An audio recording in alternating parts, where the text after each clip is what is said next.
Now, this triggered me so badly, actually, because this is exactly what they're doing.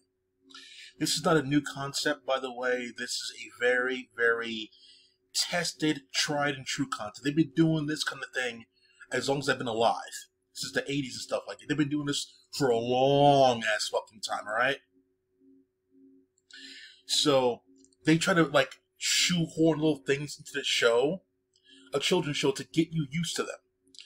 And they did it back then with Transformers, like with the Dinobots and the other animal type characters. Get used to those kind of characters instead of like having to always be about Optimus Prime and Starscream and Megatron, stuff like that. They insert characters in the show out of nowhere. Power Rangers did that as well. TMNT did that with the female turtle, Casey Jones, etc. like that. Characters that were not introduced in the beginning, and they introduced them somewhere later on to get you slowly used to them. They've been doing that thing forever. Batman, the Animated Series, Spider-Man, they all did it forever. And sometimes it's more or less for the betterment of the show. You don't know until they're popular enough. You don't know. But studios have been doing this thing forever. Maybe they do it intentionally, maybe they don't, but odds are it's trying to create another popular character within the show so they have more money to milk from. The number one example is Harley Quinn. Harley Quinn wasn't supposed to be anything with the Joker, not lasting that long, but she tested well, and therefore she had more roles, and then she blew up to what she is now. That's the main one. Jimmy Olsen was a thing in Superman for forever. Lois Lane, forever. Lex Luthor, forever. That kind of stuff there. Lana Lang, she blew up in the Smallville show, and she has a strong following nowadays. So they sneak little things in there, and sometimes they test little things like this. And Disney, for the last year or so, since 2021, they've been testing in their young shows, live action too, with this letter K agenda. And they've been on conference calls talking about this kind of stuff there, and it makes me sick to my stomach, actually, that these people in power, just because their child happened to be gay, or they themselves happen to be gay, they want to force the entire world to accept that the oddity in which they are. I'm going to say oddity because it's natural for humans to want to breed and not necessarily release your fluids for the sake of your fluids. It's natural the way it's supposed to be. You want to create diversity? How about getting different looking straight people to fall for each other and not just twins? I wish I could like do B-roll, but I can't. So I think you know what I mean if you're the letter K community about twins and how much the Ks like each other, okay? Well, like themselves, I'll put it that way. So Disney is putting that kind of stuff in there more and more and more. I believe every single Phase 4 movie has had some sort of agenda. You can't just watch a Disney movie after Phase 3 without thinking, what kind of crap are they going to put in this thing?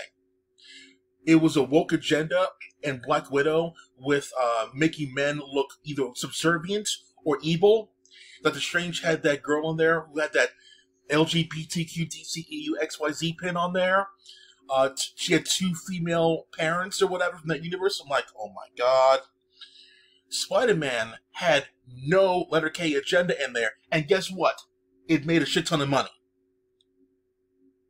Black Panther had to shoe in that new girl in there that was a letter K as well.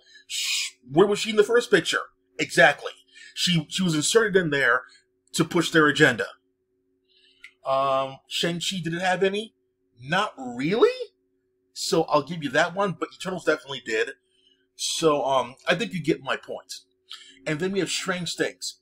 Now, in Turning Red, right, a fantastic picture, by the way, it had one particular girl character be kind of curious about her sexuality, but never say anything about it per se. It was implied, and that's all good. It's curious. That's fine, because that's what happens in reality. You're curious.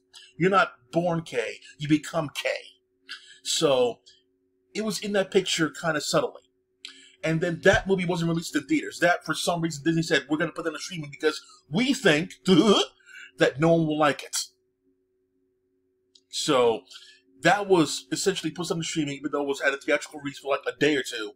they put Strange World released in theaters, and no one fucking liked it at all. Because it was overt, front and center about the K community being like that. It was all up in front there. They wanted to see how much they could push it. And the movie itself, Strange World, was pretty boring, but the K agenda was overt, upfront, direct, but not all over the picture. Just very in your face. Very in your face, pushing that kind of stuff there. So, like, in case you don't know, I want you to prove me wrong when I say this. When babies are born, they are a blank slate. They have your DNA, they have your genetics of, like, what they're kind of going to look like when they're an adult. But throughout their livelihood, through actions within their environment, who they interact with, whether it be like a television or a person, a community, that child will become more or less a combination of what they're around. If you grow up in a racist community, you're probably going to be racist. If you grow up in a poor community, you're likely going to stay poor, but doesn't really mean that one. It's a likely candidate to be so. If you were born rich, your family will take care of you, and you're likely going to be rich, and you're going to be entitled to be spoiled for the rest of your entire life. That's the way it works. And you want to see proof of that one? Go to social experiment videos and watch what rich people do for the homeless versus what the poor people do for the homeless. So, back on track here when it comes to this kind of stuff there. Your child will grow up now because Disney has some sort of agenda to mold your kids' minds into believing that K is the way. So, it really irks me to really see that they're doing this kind of stuff in order to push the agenda of our way or no way. That's horrendous. People say over and over again that across the world that Americans are stupid. And this is going further and further to prove them correct. It's extremely unsettling. Yeah, I don't want to get personal here, so I won't. But it's just horrendous the way they're trying to Trojan horse, if you will, their agenda in your movies to trick you into thinking something that normally you wouldn't like. It's really disgusting. So, I have some passes for Ant-Man, the new Ant-Man movie, Quantumania, and I think next week or the week after. So I'll let you guys know as soon as I can whether that movie has any sort of agenda. I'm looking with Disney stuff there. I'm looking to see how important male characters are there, especially white male characters are in the pictures, and I want to see if there's any, funny stuff when it comes to the K community in that movie, because that was Phase 4.